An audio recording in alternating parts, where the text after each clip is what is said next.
Friends, welcome to Ratna smart kitchen. బాగున్నారండి మీరు? నేను కూడా చాలా బాగున్నాను. మీరు కూడా బాగుండాలని మనస్ఫూర్తిగా కోరుకుంటున్నాను. ఫ్రెండ్స్, ఈరోజు ఒక మంచి రెసిపీతో మీ ముందుకు వచ్చేసానండి. ఇగో ఫిష్ ఫ్రై చేసి చూపిస్తాను. ఫిష్ మార్కెట్కి వెళ్ళగానే ఫిష్ కనిపించింది, ఫ్రై చేయాలని చాలా అనిపించింది. అందుకని నేను ఫిష్ తీసుకున్నాను. చక్కగా సన్నగా ఇలా కట్ చేసి పెట్టుకుంటే ఫిష్ అనేది బాగా వేగుతుందండి.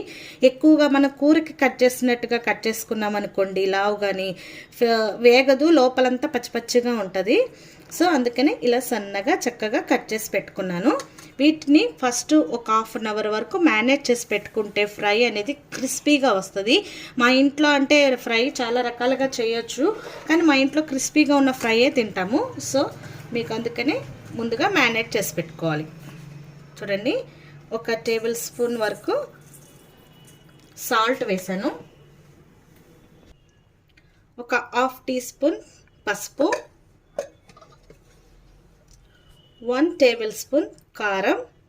ఆ కారం అనేది మీ టేస్ట్ని బట్టి వేసుకోవచ్చండి. 1 టేబుల్ స్పూన్ ధనియా పౌడర్, హాఫ్ టేబుల్ స్పూన్ జీలకర్ర powder, half teaspoon garam masala,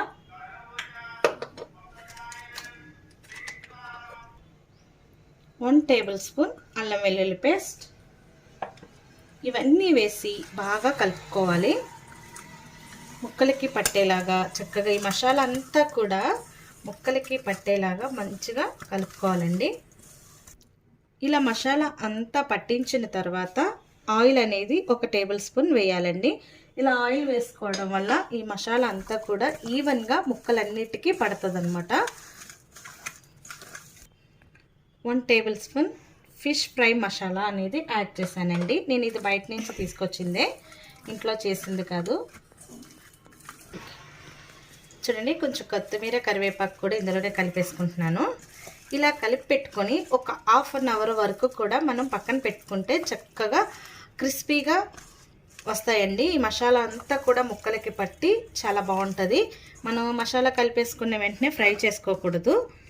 ఇంకా క్రిస్పీగా రావాలంటే ఏముందో ఒక టిప్పు ఇంకా ఒకటి ఉంది. ఇందులో వేయవలసిన ఇంగ్రీడియంట్ ఇంకొకటి ఉంది. అది మీరు వీడియో స్కిప్ చేయకుండా చూస్తూ ఉంటే లాస్ట్ వరకు అదేంటనేది చెప్తాను. ఇలాగా మూత పెట్టుకొని ఫ్రిడ్జ్లో కానీ లేదా బయట కానీ ఒక హాఫ్ అన్ అవర్ వరకు మనం మ్యారినేట్ చేసి పెట్టుకోవాలి.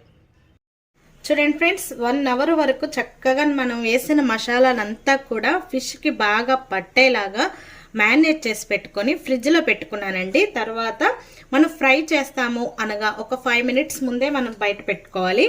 బయట పెట్టుకున్న తర్వాత సీక్రెట్ ఇంగ్రీడియంట్ అని చెప్పాను కదా, ఏం లేదండి. మనకి క్రిస్పీగా రావాలనుకుంటే 1 స్పూన్ వరిపిండి అనేది అంటే రైస్ ఫ్లోర్ అనేది యాడ్ చేసుకుంటే సరిపోతుంది. అది మనం ఫ్రై చేసే ముందే వేసుకోవాలి ఇందులోని. అలా వేసుకుంటేనే చక్కగా కరకరలాడుతూ వస్తాయి. ఒక వెడల్పాటి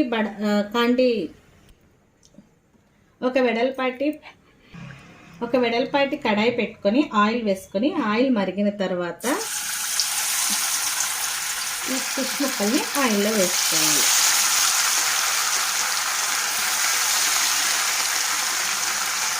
చూడండి ఫ్రెండ్స్, ఒక 5 మినిట్స్ అయిన తర్వాత ఒక పక్కన వేగిన తర్వాత మరలా ఇంకొక పక్కకి టర్న్ చేసుకోవాలి.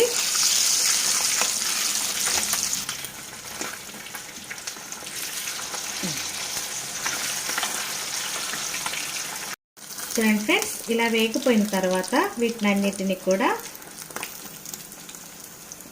మనం ఒక సర్వింగ్ బౌల్లోకి సర్వ్ చేసేసుకోవచ్చు. టిష్యూ పేపర్ వేసుకొని అందులో వేసుకుంటే ఎక్సెస్ ఆయిల్ అంతా కూడా అబ్జర్వ్ చేసేసుకుంటుంది.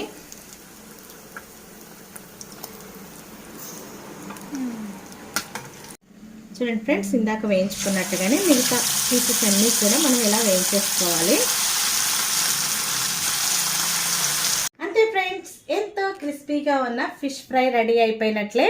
చూడండి, చక్కగా పచ్చిమిర్చిని కూడా నూనెలో వేయించుకుంటే ఫిష్తో పాటు ఈ పచ్చిమిర్చి కూడా నంచుకొని తింటే సూపర్ టేస్టీ ఉంటుంది. ఇలాంటి రెసిపీస్ మీకు కావాలంటే రత్న స్మార్ట్ కిచెన్ని సబ్స్క్రైబ్ చేయండి, లైక్ చేయండి, షేర్ చేయండి, పక్కనున్న బెల్ ఐకాన్ని క్లిక్ చేయండి ఫ్రెండ్స్. ఇలాంటి మంచి మంచి రెసిపీతో మేము ముందుకు వస్తూ ఉంటాను. మరొక వీడియోతో మేము ముందుకు వస్తాను. అంతవరకు బాయ్.